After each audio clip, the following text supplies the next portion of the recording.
আর্চিকর কাণ্ডে জুনিয়র চিকিৎসকদের বিক্ষোভে তালা পড়ল সিবিআই দপ্তরে।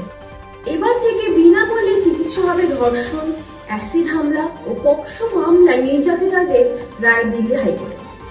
কাশ্মীরের পুঞ্চে ৩০০ ফুট গভীর খাদে সেনার গাড়ি, আহত ৯ জওয়ান এবং মৃত ৫। আফগানিস্তানকে আকাশপথে হামলা পাকিস্তান, মৃত ১৫। আজ ক্রিসমাস, শহর জুড়ে পালিত হচ্ছে এই উৎসব। সকাল থেকে ভিড় চোখে পড়ার মতো। আজ বড়দিন, যাত্রীদের সুবিধার্থে আরপিএফ মোতায়েন পাকশির ধর্মতলা ময়দান মেট্রো স্টেশন। ভয়ঙ্কর তুষারপাতে বিদ্যুৎহীন হিমাচল প্রদেশ, উত্তরপ্রদেশ এবং কাশ্মীরের সমগ্র অঞ্চল।